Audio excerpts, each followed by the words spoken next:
Awalnya aku megang dulu nih kayak gue lakuin apa enggak nih gitu ya. Tapi kayak ini enggak ini nih, masih teriak-teriak di rumah tuh.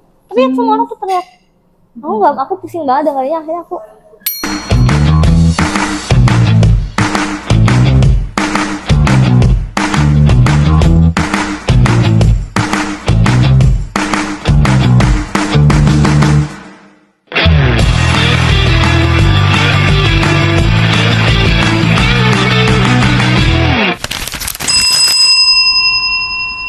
Halo Sobat Frame, selamat datang di Jam Istirahat sama aku Marsha. Kali ini aku mau makan siang pakai bakso sama es pisang hijau nih. Pengen makan yang segar-segar karena siang hari ini di Jakarta lagi lumayan terik ya. Terus di siang hari ini juga aku bakal ditemenin sama teman ngobrol kita nih, ada namanya sebut saja Ica. Kak Ica ini punya pengalaman hidup yang lumayan mungkin kita bisa ambil pelajaran ya, karena dia itu pernah sampai 2 kali melakukan percobaan untuk, nah, kalian ngerti lah ya. Nah, tapi alhamdulillah sekarang masih ada orangnya, masih hidup dan masih ada di samping aku untuk memberikan motivasi dan juga inspirasi buat teman-teman yang mungkin pernah mengalami juga ya, kepikiran apa aku udah aja ya hidupnya, kayaknya udah nggak tahu lagi nih mau kemana, mau ngapain, udah nggak ada harapan lagi, udah nggak ada cahaya lagi, udah kayak nemu jalan buntu, nggak tahu apa yang harus dilakukan. Nah, kayaknya kalian wajib banget deh nonton sampai habis biar kalian bisa menemukan inspirasi dan juga motivasi untuk melanjutkan hidup kalian. Nah, langsung aja nih ya, kita sapa Kak Ica. Halo Kak Ica. halo. Apa kabar Kak? Baik, alhamdulillah. Masya gimana? Sehat? Alhamdulillah sehat. Kayaknya kita udah lama banget ya nggak Iya, ketemu. betul. Kayak terakhir 2019. Mungkin boleh diceritain dulu nih Kak Ica. Gimana sih perjalanan hidupnya? Kakak Iya. sambil ngemil-ngemil ya. Boleh. Nanti aku nyusul kayak. Kalau ngomongin masa kecil sih sebenarnya aku salah satu anak yang ngalamin broken home family ya. Cuman kan ada orang yang pisah karena ditinggal mati gitu, meninggal dunia. Tapi kalau ini berpisahnya pisah hidup gitu. Dan itu mulai berpisah tuh waktu aku umur 17 pas kita pertama kali kuliah. Oh, baru masuk banget ya. Gitu. Nah, itu jadi pas semester 1 aku dapat kabar kalau orang tua aku pisah. Tapi emang sebelum pisah kita udah nggak terlalu harmonis sih gitu keluarganya. Jadi banyak banget masalahnya, mulai dari ekonomi, terus juga aku bisa dibilang punya fatherless issue gitu. Jadi kurang figur ayah meskipun ada sosoknya waktu itu. Gitu. Ditambah kan, lagi Indonesia kan ini ya, fatherless ke peringkat ketiga ya iya, di dunia. betul. Nah, Dan kamu salah satunya. ya sayangnya gitu ya, insyaallah qadarullah. Ayah yang aku dapetin tuh kayak, maaf nih ya, jadi beliau itu pemabuk gitu, peminum, terus juga pakai obat. Terus KDRT juga suka mukulin ibu dan adik-adikku yang kecil. Waktu itu sebelum ada ya, saya masih satu adanya, karena aku 6 bersaudara. Banyak banget Gitu. Wow. Iya, jadi pada waktu itu sih kan aku masih TK ya, jadi mungkin adekku baru satu waktu itu ya, baru 1 atau 2, aku lupa sih gitu. Dan karena fenomena itu tadi terus berjalan sampai aku masuk SD, SMP, SMA, dan puncaknya pas kuliah ternyata gitu. Nah, di kuliah itu kayaknya aku awal-awal tuh kayak fase denial gitu loh, dan akhirnya respon traumaku aku baru tahu ini ketika aku ke psikiater sih. Oh gitu. Jadi, sempet ke psikiater? Sempat 2 kali. Yang satu psikolog sih, satu psikolog, satunya psikiater gitu. Nah, setelah aku konsultasi, aku baru tahu kalau itu ternyata respon trauma. Jadi waktu aku dengar kabar itu pas kuliah tuh aku jadi kayak hyper aktif, kayak semua dijabanin. Kabar perceraian maksudnya? Iya, setelah dengar kabar perceraian tuh aku jadi kayak terlalu banyak ikutan aktivitas sih di kuliah gitu, bisa dibilang. Iya, kan orang kalau ngelihat, gimana sih kalau misalnya lihat orang nih, ih kamu aktif di akademik ya, aktif di organisasi, pasti kalian kayak bagus kan? Iya. Kayak dia keren banget sih gitu kan? Iya, kayak banyak kegiatan, kayak produktif banget. Padahal sebenarnya aku tidak merasa seperti itu. Jadi aku mencari kesibukan untuk melupakan. Jadi itu kayak tadi. Ini ya, self defense kamu ya? Iya, betul. Jadi kayak biar aku nggak kepikiran, nggak ngurung diri, aku mengalihkannya ke sana. Ternyata itu juga respon trauma. Terus gimana tuh Kak? Nah, waktu kuliah sih sebetulnya aku belum belum suicide tadi ya, belum memutuskan untuk itu karena gitu respon traumanya yang aku hyperaktif itu. Terus tibalah COVID ya 2020. 2019 akhir sih. Iya, Dari 2019 Desember ya betul. baru kan. Terus kan kita kayak disuruh untuk pulang kan. Maksudnya Iya. kita Balik generasi ke- COVID nih, jadi udah harus isolasi pulang ke rumah. masing-masing. Dan pada saat itu kayaknya itu deh titik yang masalah lagi muncak-muncaknya nih. Habis itu COVID kita harus isolasi kan. Yang benar-benar nggak ketemu orang sama sekali. Betul. Aku pulang. Nah, pulang ke rumah itu kan kalau rumahnya sehat, fine-fine aja. Tapi kalau rumahnya nggak nyaman, nggak sehat, ketika kita pulang tuh jadi kayak Karena kita ke bawah ya. iya kayak sebenarnya gue nggak mau pulang gitu. Kalau bisa tuh nggak usah pulang karena kita tahu di rumah itu kayak parah banget gitu. Iya, iya, iya. Oh iya, Merasa aku kayak- juga lupa ceritain. Jadi kan pisahnya 2016 ya. Setelah pisah itu ayahku nikah lagi, ibuku juga nikah lagi.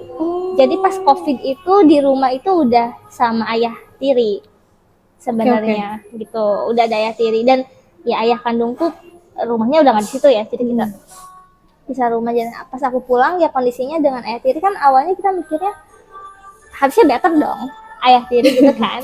Harapannya lebih baik Harapannya kan. gitu kan. Betul, Harapannya dia bisa, karena kita masih punya trauma nih, lukanya masih basah banget kan. Ternyata sama aja, jadi kayak keulang 2 kali. Kalau ayah yang pertama, ayah kandungku, yang masih ada di core memory aku adalah dia tuh suka ngelemparin piring ke ibuku, bener-bener ngelempar sampai piringnya pecah ke badannya. Iya kayak sorry ya, kayak misalnya entah lagi gimana terus dia lempar aja gitu Ke orang. ke orangnya, ke badannya. Kok bisa sih? Kenapa sih ayah kamu bisa kayak gitu? Apakah ada Karena pengaruh tadi kali ya, pengaruh obat, pengaruh apa namanya, minum-minuman tadi miras gitu. Itu kan bisa merusak saraf kita bener kan. sih? Jadi kayak emosinya nggak stabil, kayak orang Tapi linglung. itu emang udah dari sebelum nikah kayak gitu atau setelah pernikahan baru ibu kamu tahu ayah kamu tuh kayak gitu sih? Kalau dari cerita ibuku, sebenarnya sebelum menikah dia udah salah pergaulan. Oke. Fun fact-nya adalah sebenarnya ayahku tuh dulu orangnya lurus-lurus aja. Ya bisa alim gitu ya.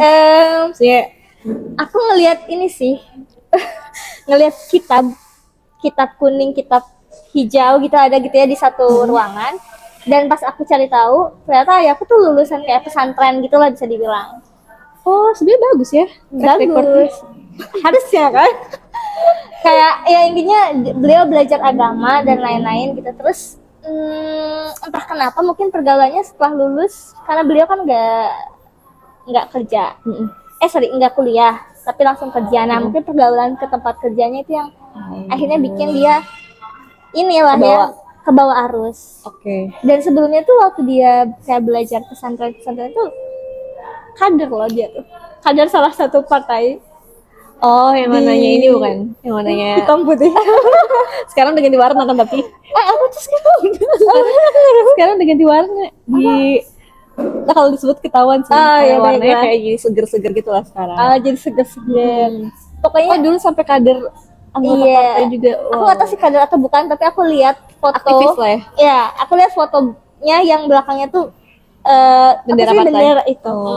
Terus kayak pakai ini kayak gitu-gitu. Wow. Jadi yang kayak iya betul. Dan cuman nggak tahu gimana shiftingnya gitu. Jadi kayak orang yang berbeda akhirnya. Apakah sekarang pindah haluan ke aktivis partai yang lain? Sempet sih. Ya. Oh iya. Sempet. Wow. Dia sekarang ke yang merah menyala gitu. Oh, jadi menyala ya. Jadi menyala. Mantap, luar biasa. Iya pokoknya gitu deh. Ya, kalau ngomongin ininya ya, backgroundnya gitu. Berarti sempat ada di jalur yang dia tuh lurus-lurus aja, tapi mungkin karena tadi pengaruh di pergaulan. Terbawa arus dan parah banget gitu terbawanya tuh. Iya sih. Karena hampir aku kan bisa dibilang rumah kita tuh kayak open space untuk teman-temannya dia. Oke. Jadi aku tahu teman-temannya dia tuh hampir begitu semua. Kayak pemakai dan pernah ada yang bukan pernah sih, sering ada yang Ketangkap sama petugas. sebagai pengedar gitu. Tapi ayahku nggak kenal karena Hebat juga. nggak tahu gimana ceritanya, kayak suka ngumpet aja. Padahal sebenarnya base-nya itu kadang di rumahku. Wah, ini hati-hati nih. Jangan sampai ketahuan BNN ya. Kalau sekarang sudah nggak ada hubungannya ya, jadi Jadi tolong udah. dicari aja sendiri. Oke, sip. Kadang biasanya di rumahku mereka ngumpul gitu di satu kamar, kadang di rumah yang lain. Nah, jadi ayahku ya nggak ketahuan sih. Tapi pernah ketangkap kalau nggak salah pernah sekali, cuman Bebas lagi. bebas lagi karena mungkin bukan pengedar, cuman pemakai kan beda ya biasanya. Ya, cuma direhab doang ya. Atau ya gitu. Terus sih, dan ya intinya seperti itu. Terus Tapi karena tuh aku mau tanya dulu deh. Gimana perasaan kamu tahu ayah kamu tuh, maksudnya kita tuh tahu ayah kita perokok aja tuh kayak udah, ya Allah ayah jangan ngerokok lah gitu. Apalagi nih nggak cuma ngerokok, ngerokok juga. ngerokok juga parah. Perokok Mabuk berat. iya, make iya, KDRT iya, selingkuh iya, tuh udah kayak semuanya udah dijabanin gitu. Kamu perasaannya tuh kayak gimana ngelihat ayah kamu kayak gitu? Gimana ya, kalau sekarang aku bisa dibilang udah nggak ada feeling apa-apa sih. Kalau sekarang ya, kayak udah hilang feeling Lebih ke aja. mati rasa. Iya, mati rasa. Kalau dulu aku beneran, ya itu, kenapa aku ada di titik itu karena pertama kan denial ya. Marah, kecewa, sedih, itu semua nyatu gitu.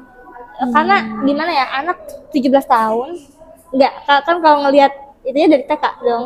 Dari yang KDRT itu aku udah, bayangin deh, Masya, kamu lagi tidur di satu kamar ya, tidur bareng orang tua, bareng ibu dan ayah nih. Terus tiba-tiba kamu dengar suara pukulan kayak sapu apa sih buat kasur lo? Sapu rotan. Iya, rotan. Hmm. Iya. Oh, Kamu bayang kamu lagi tidur tiba-tiba dengar suara itu kenceng banget. kaget sih. Kaget. Aku bangun. Mataku tuh lihat ibuku lagi dipukulin pakai rotan itu sama ayahku ini gitu. Tapi aku nggak berani bangun karena aku takut. Jadi kamu pura-pura tidur lagi. Aku pura-pura tidur tapi ketahuan. Ketahuan terus pas ayah Jadi kamu tahu kamu bangun, Iya, jadi pas aku bangun, terus aku merem lagi kan, biar kayak, aduh, gue takut banget, udah deh. Meskipun sedih, aku soalnya sambil nangis gitu, nahan air mata. Ketahuannya karena kayak aku gelisah, tidurnya nggak yang tadinya pulas Nggak tenang kan. Akhirnya dia bilang gini, kakak bangun, pindah sana. Jadi aku disuruh pindah ke kamar nenek waktu itu. Akhirnya aku pindah dengan perasaan yang anak sekecil aku mikirin ibuku lagi diapain ya di kamar itu gitu, karena nggak ada orang lagi. terus kamu taunya ayah kamu tuh pengguna. Kamu pernah lihat langsung dia konsumsi atau gimana? Pernah. Aku bahkan lihat alatnya. Cara pakainya. Iya. Tahu Jadi- berarti makanya. Iya, jadi kan waktu itu ibuku lagi beres-beres. Terus mungkin ibuku juga dari lagi dalam keadaan yang nggak stabil gitu ya. Terus ibuku bilang gini, nih lihat nih kelakuan bapak kamu gitu. Nah, Waduh. ibuku tuh nunjukin kayak semacam alat penghisap. Kalau kita bilang, kalau kamu searching sih, kamu bisa kelihatan kayak ada yang pakai botol plastik, terus kayak pakai sedotan gitu. Nanti tinggal dihirup gitu. Kalau diminum, ya pokoknya kayak gitu. Ada juga yang dia pakai kayak pipet gitu sebenarnya. Aku taunya sih cuma yang disuntik doang itu kalau dari film-film. Disuntik bisa, Oh. tapi yang aku tahu sensasinya beda. Terus kamu tahu itu sejak kapan? Kalau tahu pemakai dari TK. Dari TK. Iya, tapi kalau yang tahu cara alatnya itu ya mungkin umuran SMA kali ya. Wow, dari Karena TK kamu udah ngerti. kepapar. Iya. Dari TK aku udah suka lihat ayahku pulang jam 2 atau jam 1 malam dengan keadaan sempoyongan. Mabuk. Iya, atau mungkin lagi makai juga, aku nggak tahu sih ya. Karena Fly kan- gitu ya? Iya gitu. Gedor-gedor, kadang gedor-gedornya yang kayak kenceng banget, kayak lagi marah gitu kan. Kadang yang kayak senyum, happy gitu. Kebayang nggak sih anak kecil itu dapat paparan? Aku sih nggak kebayang ya, karena aku alhamdulillah nggak pernah ngalamin dan aku nggak punya temen yang ngalamin kayak gitu juga, jadi aku nggak kebayang sih rasanya kayak gimana. Pasti rasanya apa ya? Mungkin sakit banget kali ya. Kita hancur gitu ngeliat orang yang kita sayang, harusnya ngelindungin kita, harusnya dia jadi orang yang ngajarin kita kebaikan, tapi malah kebalikannya. Justru malah kita yang berharap dia bisa mendapat hidayah. Iya. Itu nggak kebayang sih aku. Makanya kamu hebat juga ya bisa melalui itu semua. Luar biasa sih. Ya sebenarnya sebelum aku bisa melewati itu kan aku melewati fase-fase yang 2 kali itu Nah kan. itu aku jadi penasaran. Itu gimana ceritanya kok kamu bisa ada sampai di titik kayak gitu sih? Bisa kepikiran gitu. Kalau aku kan mau kepikiran bunuh diri tapi juga nggak berani karena ya kalau kita bunuh diri nanti di akhirat repot deh gue gitu kan. Jadi kayak aku nggak berani sih. Nah buat orang-orang yang udah pernah ngalamin percobaannya langsung, kok bisa sih sampai ada di titik itu?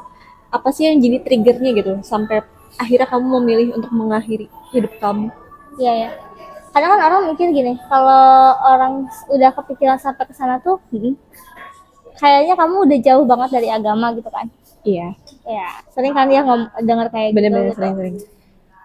Nah, kalau teman-teman mungkin yang pernah punya pengalaman yang sama pasti bisa paham sih apa yang aku rasain. Jadi ketika di titik itu tuh kita ngerasa kayak eh, udah dicoba nih semuanya buat kayak survive, udah coba buat mendekat juga ke Tuhan gitu. Bahkan kamu tadi ke psikiater ya?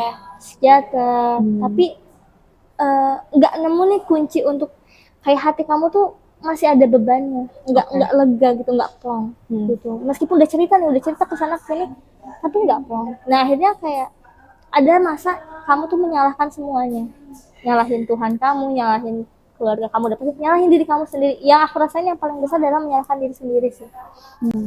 Gitu. Nah ketika nyalahin diri sendiri, nggak ada yang aku lihat sebagai sosok yang bisa aku pegang, rely on gitu. Akhirnya aku merasa kayak ya udah deh sampai di sini aja gitu. Toh Tuhan juga nggak bantu aku gitu. Kayak ya Allah maaf banget kalau sekarang aku udah istighfar mulu ya. Karena aku juga belajar di kuliah. Karena aku kuliah psikologi gitu. Dosen aku tuh pernah bilang ke orang yang sampai ke tahap bunuh diri itu sebenarnya nggak langsung kayak dia stres terus dia langsung kepikiran bunuh diri. Pasti ada tahapan panjang dia bisa sampai ada di titik itu kan. Dan mungkin ya aku ngelihat kisah kamu juga dari kecil kan, dari TK kamu udah ngeliat kejadian-kejadian yang menurut aku itu sangat tidak wajar ya untuk dialami oleh anak kecil, apalagi kamu perempuan, anak pertama gitu kan ya, harusnya mungkin disayang sama ayah, tapi justru ya rumah itu menjadi sumber ketakutan kita mungkin ya, takut ada ibu dipukulin lagi atau apa gitu kan. Jadi mungkin prosesnya panjang sehingga kamu bisa ada sampai di titik itu. Iya, karena aku juga nggak cuma mikir sekali doang. Iya, Gitu. bener. Kamu Sampai bisa sehari kepikiran kayak gue lakuin ini atau enggak tuh bisa lebih dari 10 kali. Oke. Nah terus nih, aku penasaran 2 kali itu tuh kamu pakai cara apa? Yang pertama itu posisinya di kamar mandi. Itu emang lagi niat atau Enggak sih. Oh lagi nggak Enggak. diniatin? Jadi itu lagi ada, sebenarnya itu lagi biasa aja, hari-hari itu lagi biasa. Enggak, maksudnya sebelum di kamar mandi itu kayak kita lagi ngumpul biasa, hari libur kalau nggak salah kan. Terus tiba-tiba aja ayah tiriku emosinya meledak. Ayah tiri? Ayah tiri ya, ini bukan ngomongin ayah tiriku emosinya meledak, dia ngelempar anaknya, anak dia sama ibuku. Jadi saudaraku yang anak keenam ya. Dia ngelempar anaknya, untungnya bawahnya kasur. Dia benar-benar ngelempar anaknya kecil? masih Umur berapa? belum 1 tahun. Apa 1 tahun nih ya? Iya. Aku pas lihat itu aku trigger karena bapak tiriku ini dia tuh udah janji ya bahwa dia bilang kayak oke, kita akan rapihkan keluarga dan dia nggak akan bawa luka yang lama. Ternyata dia ngelakuin hal yang sama aku juga dulu pernah digituin, maksudnya kayak dilempar, ditampar, gitu. Kamu juga ngalamin? Jadi nggak cuma ibu kamu? Iya, ada-adakku juga ngalamin. Jadi pas lihat itu kayak ke-trigger nih. Itu pertama kalinya aku lihat dia KDRT ke anaknya sendiri ya, bukan ke ibuku gitu. Di situ aku langsung emosiku langsung, karena di hari sebelumnya jadi ayah kandungku ini kan udah nikah juga. Nah, istrinya itu tuh selalu ngusik keluargaku, selalu ngusik ibuku. Kayak jangan deket-deket lagi deh gitu, jangan balikan lagi ya. Padahal kan ibu aku juga diem-diem aja. Tapi dia tuh sampai ngirimin blackmail. Wow. Kayak pesan-pesan anonim yang bahasanya kasar banget. SMS Telepon, gitu. iya. telepon, terus juga apa ya, jadi mengusik mental ibuku, dan ibuku juga sempat, sebenarnya ibuku juga sempat ke kalau dulu sih ya psikiater juga ya, kita bisa bilang dokter jiwa juga. Ibuku sempat hilang kesadaran juga jiwanya, sampai ke masalah fisik itu, kalau nggak salah katup jantungnya tuh bocor satu, jadi dia kuning gitu matanya. Oh ya Allah. Gitu, jadi pas itu lagi masalah belum selesai sama ayah kandungku dan istri barunya, ayah tiriku ngelakuin hal kayak gitu. Oke. Dan aku ngelihat semuanya, aku kayak ya udah kayak lost aja, kayak nggak punya pilihan lagi. Aku ke kamar mandi, terus di kamar mandi tuh ada kayak Ember. apa namanya, ember besar banget, Hmm. yang lagi kebetulan lagi penuh airnya. Ya udah aku celupin kepala aku ke situ. Aku sebenarnya sambil megang ini ya, sambil megang, ya megang pinggirannya, karena aku nggak mau badanku masuk juga. Jadi aku ini udahlah kepala aja gitu. Awalnya aku megang dulu nih, kayak gue lakuin apa enggak nih gitu ya. Tapi kayak ini nggak ini masih teriak-teriak di rumah tuh. Teriak, semua orang tuh teriak. Aku pusing banget dengarnya. Akhirnya aku celupin sedada lah ya, segini gitu. Aku celupin semuanya. Aku nggak tahu itu berapa detik gitu atau berapa menit. Pokoknya sampai air itu masuk ke hidung, ke mulut gitu. Dan aku ngerasain kayak udah pusing banget. Kalau kita tenggelam tuh kayak pusing banget masuk ke otak kan. Karena semua kan kemasukan air kan. Dan panas di sini tenggorokan kamu. Apalagi kalau misalnya hidung kemasukan air. Nah pas udah di situ, kebetulan itu tuh jam 5 mau jam setengah 6 mungkin ya. Nah aku dengar kayak ada sholawat, apa ya, kalau mau azan tuh kan, sebelum azan tuh biasanya suka ada yang ngaji, ada yang baca sholawat. Iya, gitu ya. Aku dengar banget, itu samar sebenarnya, suaranya nggak terlalu jelas. Tapi aku langsung kayak gitu, kayak langsung istighfar aja sudah di dalam hati. Terus aku kayak dulu deh gitu. Aku lepas, aku ini dulu ya, aku duduk di kamar mandi, aku duduk dulu diem. Dalam keadaan tadi kamu udah udah sesak nafas udah gitu, aku batuk-batuk kan gitu. Aku sebenarnya sempat teriak, tapi nggak tahu ya orang dengar apa enggak, karena ada yang gedor-gedor pintu kamar mandi. Kalau nggak salah sih itu adekku ya, kayaknya yang kayak kak gitu nanyain. Wah itu so sweet sih. Itu yang saya pas ini ya, ketika Allah mendengarkan sholawat ya, mungkin salah satu tanda juga ya bahwa ya pas kamu lagi hilang kesadarannya. Aku juga nggak tahu sih tuh, maksudnya kok bisa ya, aku nggak tahu itu jam berapa. Tapi aku dengar itu, terus aku lihat lagi kan, kayak di kamar mandi dia ada kayak celah ventilasi gitu yang bisa lihat keluar. Dan aku lihat ada kayak burung cantik banget yang kayak terbang gitu. So kayak masih ada yang bisa aku lihat, masih sesuatu yang indah, yang gitu. Benar-benar agak merinding sih, luar biasa ya. Ternyata nggak jadinya karena alhamdulillah masih mendengar sesuatu yang baik, dan bahkan diperlihatkan sesuatu yang pemandangan yang indah gitu ya. Mungkin itu salah satu tanda juga ya bahwa ternyata apa sih, banyak kayak sholawat kayak Rasulullah, Allah tuh masih mau membersamai kita lah, walaupun mungkin ya dunia ini ya seperti roller coaster ya, yang mungkin orang-orang nggak baik sama kita, tapi ternyata masih ada keindahan, masih ada orang yang sangat mencintai kita dan pengen hal-hal baik tuh ada pada diri kita. Wah luar biasa. Itu yang pertama sih. Oke. Itu yang pertama.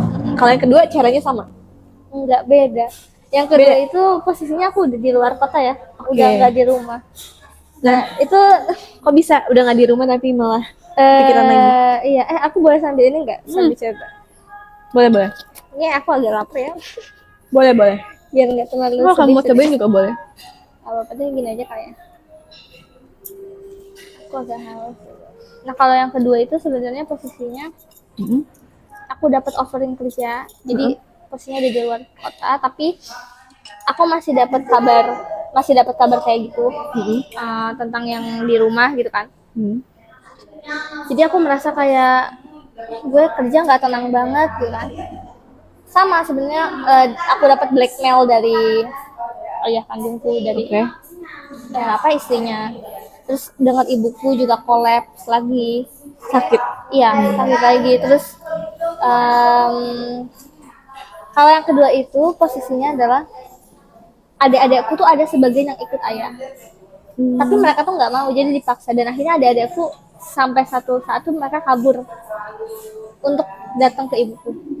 Nah, proses kabur itu runyam banget sebenarnya, yang kayak bisa nggak sih ini diem dulu nih orang-orang gitu kan, tapi ya aku nggak ada di sana, aku nggak bisa nemenin mereka. Kamu mau bantu pun bingung. Iya, akhirnya ya aku ngerasa useless sebagai anak pertama, sebagai kakak. Ibuku nggak punya siapa-siapa lagi, jadi itu juga masuk lagi ke pikiran aku gitu kan. Nah itu sebenarnya posisinya setelah aku ke psikolog yang pertama. Jadi psikolog yang pertama itu dia bilang aku tuh cuman butuh untuk menjabarkan cerita-ceritaku, masalah-masalahku gitu-gitu, tapi solusi dia nggak masuk di aku. Akhirnya karena aku ngerasa nggak ada yang bantu lagi, aku pakai yang kedua itu. Sebenarnya dia pakai bukan silet sih, tapi dia kayak besi tajam. Awalnya pakai kuku panjang kan, gitu, tapi kuku nggak mempan. Pakai itu aku ya goret lah gitu kan. Tapi untungnya nggak sampai yang ngalir banget. Jadi masih bisa aku tutupin pakai sendiri gitu kan. Pada saat itu nggak kerasa sakit sama sekali sih. Serius? Enggak. Perih gitu nggak? Enggak. Dan itu kayak ya aku akhirnya tutupin pakai baju lengan panjang kan. Yang bikin kamu nggak nerusin itu apa? Nah kalau yang kedua ini, aku kan lagi di kamar kosan gitu ya. Ketika aku ngelakuin itu kayak jam 10-an malam deh gitu. Terus tiba-tiba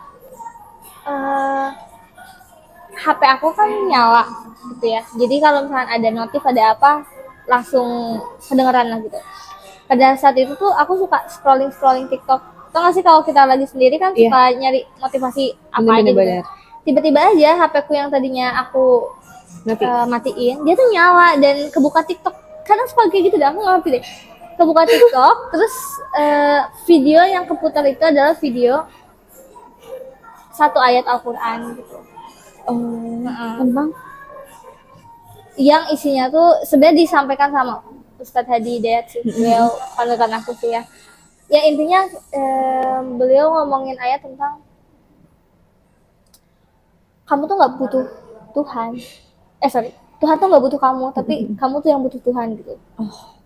Kayak mau kamu sekarang mengakhiri hidup, mau kamu nggak ada di dunia ini juga nggak ada untung atau ruginya sih buat Allah Subhanahu wa taala gitu. Yang rugi justru kamu gitu. Kayak kamu 33 kali, kalau kita tarik dalilnya 33 kali ditanya mau hidup atau enggak, kan kita jawab iya gitu ya. Ruh kita menjawab iya. Sebenarnya aku juga masih mencari ada apa gitu di ujung sana sampai aku bilang iya untuk dilahirkan gitu kan. Ternyata ya mungkin ada sesuatu yang menunggu di sana dan kita kan nggak tahu gitu. Jadi pas aku dibilang kayak gitu, udah yang perlu kita lakukan sekarang itu, yang perlu kamu lakukan sekarang adalah percaya aja gitu, percaya sama Allah. Mungkin atau enggak kalau kamu nggak bisa bertahan untuk hal-hal yang besar, kamu bertahan untuk hal-hal yang kecil. Misalnya masih ada misalnya masih ada drakor yang belum kamu tonton. Jadi kayak ingat Masih ini deh, ada- buku yang apa sih? Yang dari Korea loh. Aku ingin mati tapi aku masih ingin makan tteokbokki. Iya betul. Kayak masih ada bakso yang belum kamu coba di dekat rumah misalnya. Ya benar-benar. Aku bertahan untuk hal-hal kecil kayak gitu. Masih ada. Nah abis itu ya aku stop kan gitu. Sebenarnya masih ada ke-trigger untuk melakukan, tapi aku tahan akhirnya. Besokannya aku jalan keluar. Aku tuh kalau waktu itu pakai kayak hoodie dan lain tertutup banget gitu kan. Terus di jalan tuh aku ngeliat kayak kucing, ada kucing terlantar. Dia tiba-tiba ngeong ke aku dan aku punya makanan, aku kasih. Terus aku mikir kayak apa ini alasan kecil yang bikin aku harus bertahan. Kamu disuruh Allah untuk ngasih makan ke kucing. Benar-benar. Masih ada kebaikan yang bisa dilakuin. Iya. Oke. Gitu sih. Alhamdulillah ya. Ternyata luar biasa perjalanannya. Menurut aku itu nggak mudah, tapi alhamdulillah Allah izinin kamu bisa ngelaluin itu semua. Bahkan sekarang ya kamu punya skill, punya sesuatu yang bisa kamu bagikan buat orang lain, bisa buat kamu ajarin sama orang lain, ya itu menjadikan diri kamu bisa memberikan manfaat gitu ya, menjadi value hidup kamu. Dan mungkin itu nggak akan kamu dapetin sekarang kalau misalnya dulu kamu memilih untuk menyerah dan berhenti. Dan terutama ini sih ya, kalau misalnya kita lagi di masa-masa kayak gitu, jangan sampai tuh kita terlalu berlarut dalam kesendirian ya. Karena kalau misalnya kita sendiri, ya tadi kita ujung-ujungnya bisa ngelakuin sesuatu yang mungkin di luar moral, di luar logika. Tapi itu gitu betul ya. loh. Aku dulu waktu ngekos itu awal-awal kan sendiri gitu, nggak punya temen di kosannya gitu kan. Dan itu parah banget. Trauma responnya fluktuatif gitu ya. Aku belum ngasih tahu ini ya diagnosa aku depresi mayor. Oh. Jadi dari psikologku yang kedua itu, dan aku sempat pakai obat tidur karena nggak bisa tidur. Nah, semua itu gejalanya berkurang ketika aku punya teman di kosannya. Jadi betul. Tuh, jadi lingkungan, kalau kita udah tahu nih ya, lingkungan di rumah kita udah gak baik gitu kan, mending kita cari aja atau ciptakan sendiri lingkungan yang baik ya, tempat kita yang emang kita pengen bertumbuh di situ, kita pengen growing di situ. Jadi buat teman-teman jangan berhenti, masih ada kebaikan-kebaikan yang bisa kalian lakuin. Dan kalau kalian bingung gitu ya, kalian bingung harus ngapain, kalian nggak tahu apa sih yang bisa kalian lakukan, potensi kalian di mana, apa sih manfaat yang bisa kalian berikan buat orang lain, buat dunia ini, kalian butuh bantuan profesional. Nah, kalau kalian nanti butuh bantuan profesional, kalian juga bisa nih cek description di YouTube ini. Insya Allah nanti situ ada tim-tim yang bisa bantu kalian buat lebih happy lagi menjalani hidup kedepannya. Makasih banyak loh Kak Ica atas waktunya sharing sama teman-teman di jam istirahat ini. Semoga bisa menjadi inspirasi nih buat teman-teman semuanya yang nonton, dan bisa menjadi amal jariah nih buat Kak Ica yang udah menceritakan cerita hidupnya. Ini kisah nyata teman-teman ya. Semoga bisa kita ambil pelajarannya. Dan mungkin kita pamit sama teman-teman ya, karena bentar lagi udah mau masuk lagi nih. Jadi sampai ketemu di episode jam istirahat berikutnya. Sampai ketemu lagi. Makasih. Abisin Kak. Oh iya betul sekali.